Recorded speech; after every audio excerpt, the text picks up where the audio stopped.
Hi there, I'm Sarah, and thank you so much for joining me today virtually. Now, I'm going to help you build your stress vitality quotient, and that might seem a little bit strange considering the topic of this talk is Dear Stress, Let's Break Up. But have you ever had a friend who's not had the most successful dating history and they come to you and they say, I am swearing off of all relationships moving forward?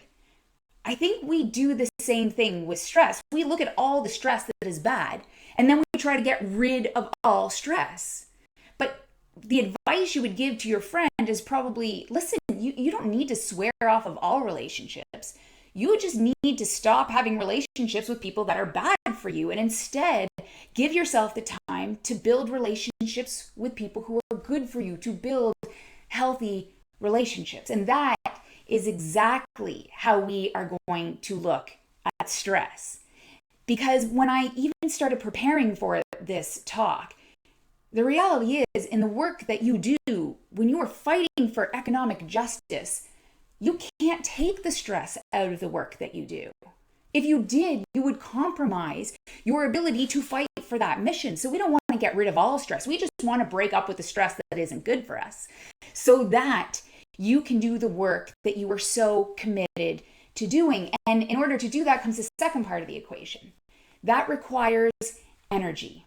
And this is what I spend a huge amount of time studying because I look at high performers, I look at leadership, and I look at the difference between people who are running on fumes and those that are firing on all cylinders.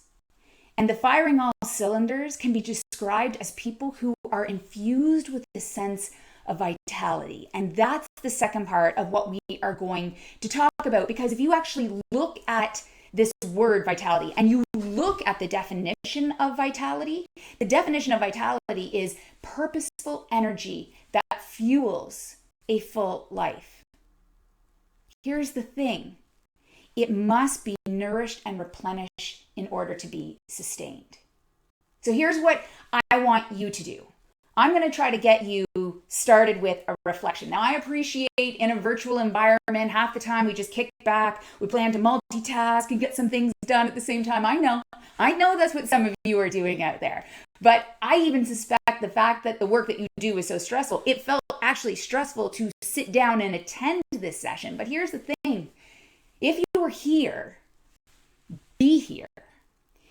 Grab a pen, grab a piece of paper, and I want you to do a reflection because we all know what it looks like and feels like when we're just infused with this energy of vitality because it's the moments we feel most alive. It's when we're in that, I call it that zone of awesome. It's when we're at our very best. That's the reflection I'd like you to do. I want you to write down, what does it look like? What does it feel like when you're at your very best, feeling most alive?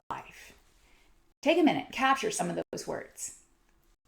I know for me, I tend to be filled with a sense of curiosity, and I look at problems through this lens of possibility. I actually feel excited trying to figure things out. I find that I am far more patient and able to listen to people. I'm far more present and focused. And this is where I would like to be all of the time. But the reality is, this isn't always the case. Has anybody ever felt like this?